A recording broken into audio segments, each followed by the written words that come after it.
From the University of Notre Dame, these are Notre Dame Stories. I'm your host, Andy Fuller. Well, one of the biggest stories in the last half of 2021 was the supply chain. It seems everyone was impacted by shortages or delays in getting a product from a manufacturer to a consumer. Well, now that we've turned the page into 2022, where do we stand? To find out, we spoke with Katie Wowak, Associate Professor of IT, Analytics, and Operations in the Mendoza College of Business.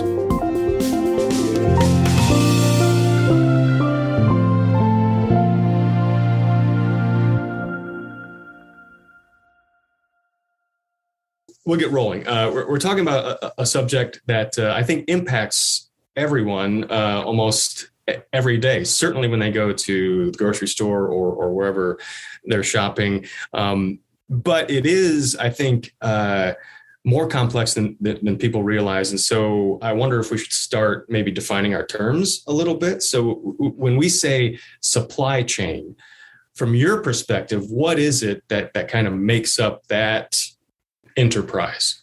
Absolutely. So before the pandemic, I don't think a lot of people knew what supply chains were, but right.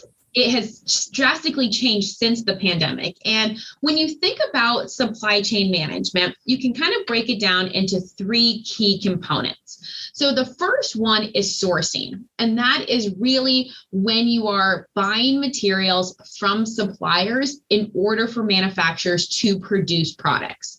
The second component is the manufacturing process themselves, where manufacturers are taking inputs from suppliers and transforming them into more valuable outputs. And then the last component is the logistics, which is when they're moving the finished product inventory from manufacturers to retail locations in order for consumers to purchase. Gotcha. Okay. So that's helpful to think about that. And that really, I think, is probably pretty standard no matter what product you're talking about, right? I mean, it looks different, I'm sure, depending on the industry, but for the most part, that's how something gets from where it was made to on your store shelf or wherever you're buying something, right? Absolutely. Yeah, the specifics are unique to each of the individual products, depending if you're talking about food or pharmaceutical products or medical devices. But the general structure of supply chain management applies across the board when you're talking about tangible products. And like you said, before the pandemic, people probably didn't give it a whole lot of thought, but maybe we should give a little brief history lesson here, because it seems like a long time ago, but it really wasn't. I think one of the most surprising aspects of the pandemic early on, and I'm talking, March, April of 2020, were shortages of things like toilet paper, paper towels, and then we saw meat after a while too. And I think a lot of people are thinking about supply chain in our very recent context, and we'll get to that. But give us a sense for what was going on back in spring of 2020 when we kind of first started to notice this on our radar. Yeah. So when people, mostly schools and businesses, went online, people's buying habits really changed in an unexpected way. So some of these things made sense. We saw an increase in demand for certain products like hand sanitizer, cleaning products, home fitness equipment, baking products. People had more time on their hands, so they wanted to do something to fill those times. So it made sense that those items would increase in demand, and other items completely fell off, like business attire. People weren't going to the office, so we didn't see demand for those products stabilize. They really, really kind of took a hit. Now, the demand for toilet paper was an unexpected change, and it really didn't make a whole lot of sense because the demand for toilet paper skyrocketed, but it was much higher than the actual consumption of the toilet paper being used. Yes, people were at home, so the demand or the usage of toilet paper would increase, but people were buying it more than the actual use of the toilet paper. So products like that, we were seeing something called panic buying and herding behavior. So panic buying is when people buy significantly more of a product than what they need in anticipation of a disaster or potential disaster. And herding behavior is when a person's behaviors or actions are influenced by the actions of others. So we all kind of looked around and said, well, people are buying crazy amounts of toilet paper. I should do the same thing. but it didn't make sense from a rational perspective. So we had kind of this panic buying, herding behavior that was the perfect storm for consumers to kind of go crazy with this particular product. And I think that was kind of leading to it in regard to, we saw a lot of demand for certain products shift. It was unexpected for companies, which then resulted in empty shelf stores. And that kind of fueled the consumer panic behavior. So it was a perfect storm for consumers to kind of really alter their purchasing behavior, sometimes in unexpected ways. So let me ask you this. What did we or should we have learned back in spring 2020? Because like probably a lot of people, I always assumed when I go to the store, what I need is going to be there. And it was kind of a shock to the system when it wasn't. So what should have been our takeaway back last spring, 18 months ago? So I think some things that we probably should have learned is to buy just what you need, not buy more than what you need, because that I think was kind of fueling the panic buying, the empty shelves, people saying, okay, well, I might not be able to get it next time I go to the store. So they were buying more than their actual use was going to be. So I think kind of buying what you were going to be using, but not overbuying, is something that consumers can really kind of take away, because then there's enough to go around for everybody from more of a consumer perspective. From a company's perspective, it was kind of hard because they have certain practices that they keep on hand. So how they manage inventory, when they get materials and all that sort of stuff, it's hard to pivot that so quickly, especially when a lot of your suppliers are located overseas that kind of got hit harder with COVID beforehand. So companies kind of had their hands tied into how quickly they could respond, given the global nature of supply chain management and where inventory is located throughout their tiers. So it seemed to normalize there for a bit. After we got through the spring, things seemed to kind of be back to normal, at least from the consumer perspective.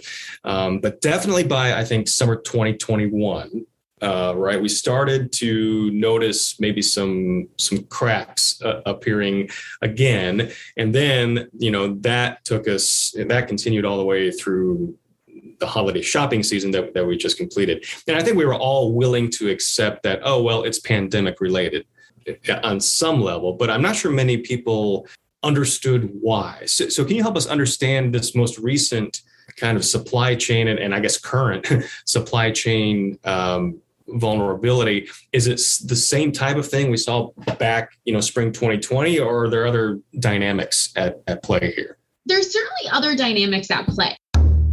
One of the factors that are contributing to the supply chain issues that we started seeing last summer and continue into the holiday season is that the demand for certain items have just increased. They're higher now than they've ever been before. With the quarantine, people kind of got stir crazy in their houses. So they started moving, they started doing renovations. So the demand for house appliances and improvement are really higher now than they've ever been before. Appliances, more people are buying appliances and paint. Those higher demand combined with transportation delays and part shortages are leading to really long lead times for consumers once they place an inventory item, once they order materials, or if they're trying to get home improvement items. So the demand for certain items has certainly increased across the board. The other issue is inventory management practices. These are contributing to the supply chain issues that we're seeing across the industries from a consumer's perspective. So before the pandemic, companies really tried to operate from a lean perspective. So a lot of companies use something called just-in-time manufacturing, which is when they get inventory just when they need it for manufacturing.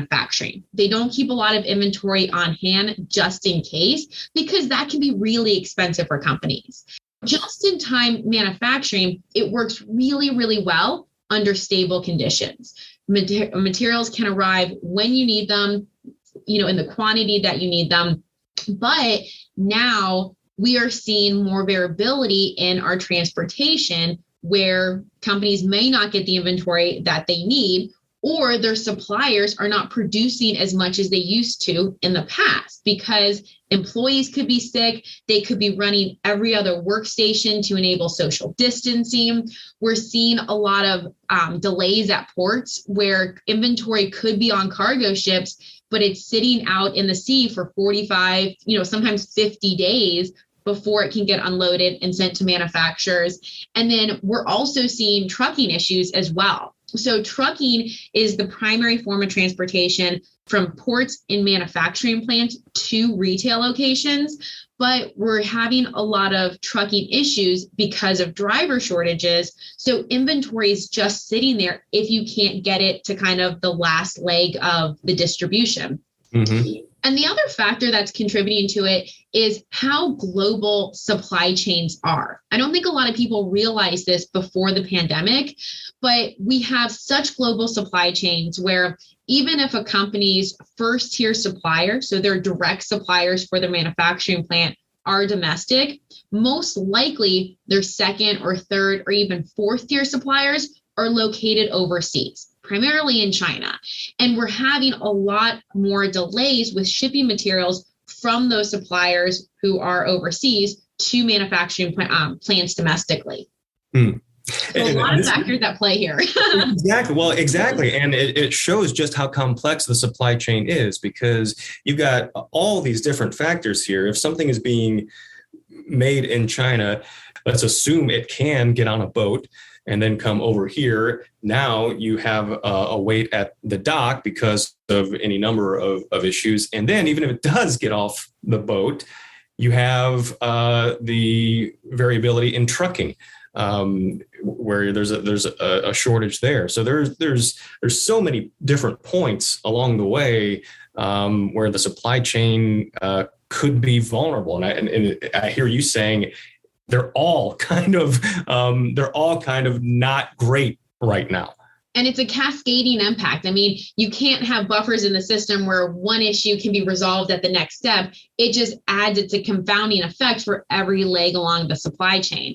And supply chains can be really fragile, especially when companies don't keep a lot of inventory on hand. And that's actually one of the lessons learned is companies are trying to accumulate more inventory now. So if there's variability in lead times or delays, they can still keep the manufacturing process going. Because if you are a manufacturer of pretty much any product, a product that uses multiple components, you can't keep producing unless you have all of those components. So even if you have one little bolt or, a component that's cheap, but a critical component of that product, you have to stop production until you get that inventory on hand. And I'm thinking of cars as a great example. You hear a lot about the microchips that are also used in like gaming consoles, and we can't get that. We have all the tires, we have the fenders, we have the doors, we have everything up, but we don't have that chip, right? As one. Absolutely. Yep, that's a perfect example of it.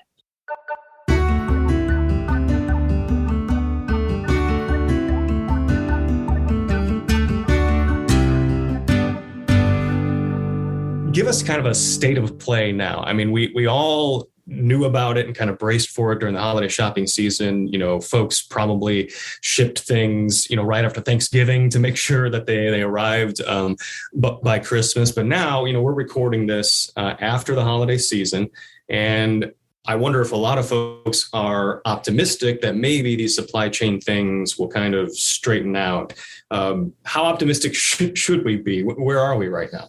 I think it's always good to be optimistic. You always have to have that perspective in life.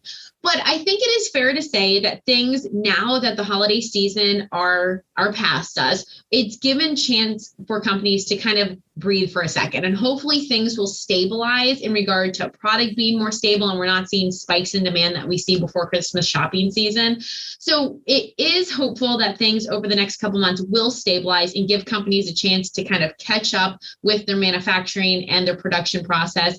And more importantly, to get inventory that they have on hand and kind of accumulate a little bit more inventory to keep their production schedules more stable. What long-term lessons do you think the last, 18 to 24 months might be incorporated on the company side? keeping more inventory on it is going to be probably the first thing that they can do and the easiest short-term kind of fix that they can implement.